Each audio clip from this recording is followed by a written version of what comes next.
Para falar melhor da questão do líder agir de acordo com a situação e com os seus liderados, eu escolhi a teoria situacional de liderança de Esser e Blanchard para explicar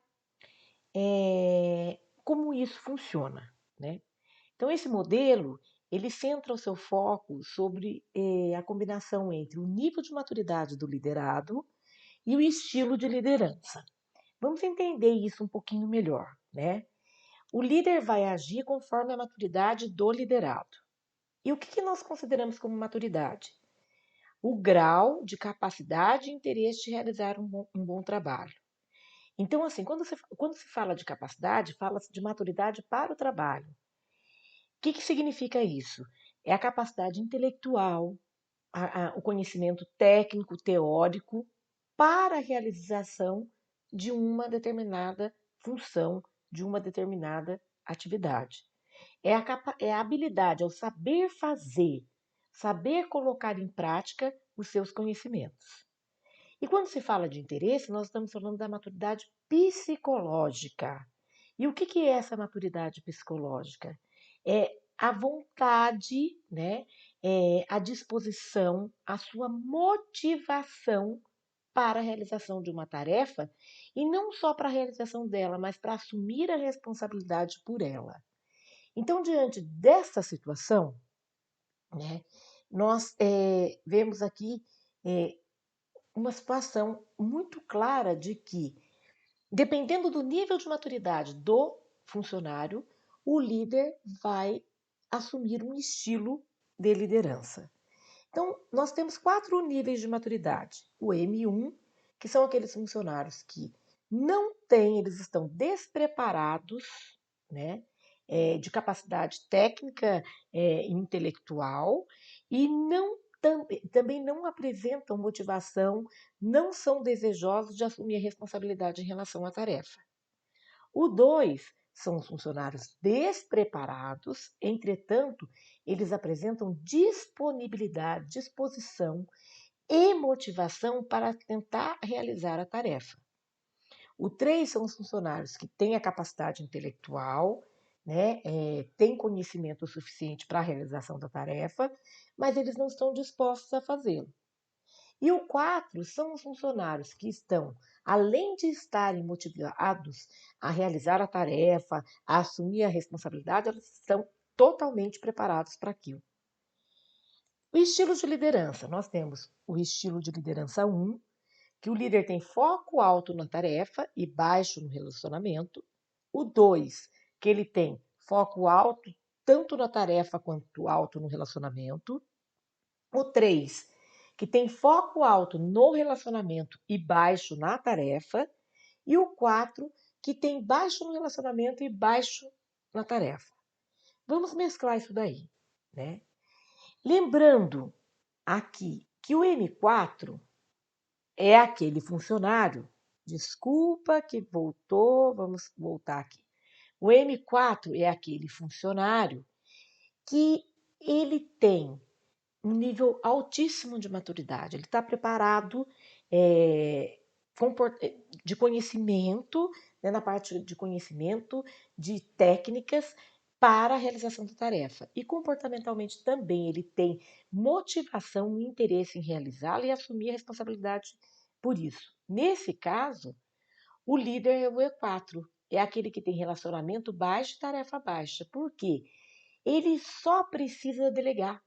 Ele não precisa ter foco no relacionamento ou foco na tarefa. Não precisa. Ele pode delegar, porque ele está tratando com pessoas de alta maturidade e que estão preparados psicologicamente e teoricamente, tecnicamente, para a realização daquilo. Já o líder E3, ele tem que compartilhar. É aquele que tem relacionamento alto e tarefas baixas, porque ele vai compartilhar com o funcionário M3. O M3 é aquele que, embora ele tenha conhecimento alto-tecnológico, tenha bastante conhecimento a respeito do assunto, tenha bastante técnica e teoria, ele não tem motivação para realizar. Nesse caso, o líder vai precisar compartilhar com ele, né? Por que ele vai precisar compartilhar? Ele vai ter que puxá-lo no relacionamento, dividir a responsabilidade com ele para que ele faça aquela tarefa com o autoconhecimento que ele tem. Já o E2, o líder tem alto no relacionamento e alto foco na tarefa. Ele é alto nos dois, porque ele vai lidar com aquele funcionário que ele está despreparado em matéria de conhecimento e técnica, mas tem boa vontade. Nesse caso, o líder vai ter que persuadir. O que é persuadir? Fazer com que a pessoa se disponibilize a aprender sobre. Porque não adianta ele ter vontade, mas não ter conhecimento. Então o líder vai precisar focar na tarefa, né? E vai ter que focar no relacionamento também, a ponto de inspirar essa pessoa a ter o conhecimento para poder realizar a função. E o E1 é aquele líder que tem tarefa, ele vai ter um foco muito alto na tarefa e baixo no relacionamento. Porque, na verdade, ele vai ter que determinar o que o M1, que não tem nem condições técnicas, nem conhecimento suficiente para a realização e nem vontade de realizar, ele vai ter que determinar o que ele vai ter que fazer. Ele vai ter que, de certa forma, impor. Então, ele sai de um líder participativo, até mesmo muitas vezes para um líder autocrático, ele sai, às vezes, até de um líder laissez-faire, vamos dizer assim, de um grau leve, mas ele sai dessa liderança para que, de fato, ele chegue até numa determinada forma de autocrático, de centralizador, para que ele possa fazer com que todos os funcionários tenham capacidade de ação. Entretanto, se a gente parar para pensar, não estamos contradizendo o que já foi dito. A grande talvez o grande desafio e a grande tarefa da liderança atual é desenvolver a maturidade dos seus funcionários, é dar espaço para que eles sejam desenvolvidos e que grande parte, pelo menos, saia do baixo e venha para o moderado, a fim de que a liderança pode ser de fato participativa, delegando quando necessário, compartilhando quando preciso e sempre persuadindo, independente da situação, deixando de determinar cada vez mais, ok? Vamos lembrar que líderes são modelos sociais. Né? Por que são modelos sociais? Porque os líderes, através dele, um grande número de pessoas podem se transformar o suficientemente para terem consciência da sua participação dentro da sociedade, da sua importância dentro da sociedade. Então, assim, para que um líder promova e inspire que seus funcionários tenham consciência do quanto eles são importantes, que o papel e a tarefa deles é importante para o total, é preciso que o próprio líder, tenha consciência de que ele é um modelo social, né? Que ele se reconheça como tal, como ele se reconheça como tal. Eu sou um modelo social, né? Então eu preciso agir de uma maneira coerente, eu preciso fazer com que as pessoas queiram, se sintam inspiradas em me seguir, que me vejam como exemplo, né? Que me tenham como exemplo, que as minhas ações sejam muito reais com a minha fala, né? Então é preciso que que o líder se reconheça como tal, como uma pessoa importante nesse processo de modelagem mesmo, de criar, de ser um exemplo.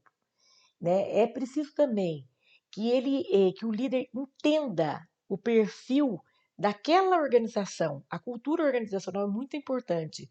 Não adianta eu ser um líder inspirador, mas que não caiba dentro de uma cultura. Eu preciso entender o que aquela cultura espera de mim, o que ela quer da minha atuação, né? E que perfil que ela espera de comportamentos. e eu consigo identificar a diferença entre aquilo que espero e aquilo que eu tenho.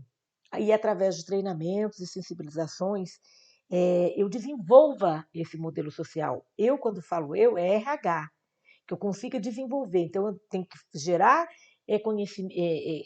essa ideia de modelo social, criar um perfil RH, criar um perfil comportamental e cultural dessa organização do líder, identificar os gaps entre quem ocupa o cargo de liderança e aquilo que a organização espera, sensibilizar e treinar, e através de estímulos que vão desde o estímulo financeiro até do reconhecimento, de outras formas de remuneração, através de avaliação, fazer com que eles apliquem novas práticas, né, que favoreçam a eles a condição de aplicar novas práticas, que o líder possa ver no RH um suporte para agir, um suporte para a ação, né, um suporte para a sua atuação como um modelo social. Então, assim, é necessário criar essa consciência na liderança,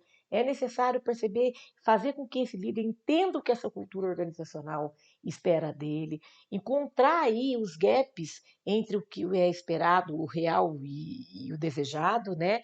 Procurar treinamentos, sensibilizações e estimular, através de avaliações, o quanto esse líder pode e deve ser uma influência positiva para a organização. Um ponto muito relevante que veremos no próximo vídeo é a questão da comunicação.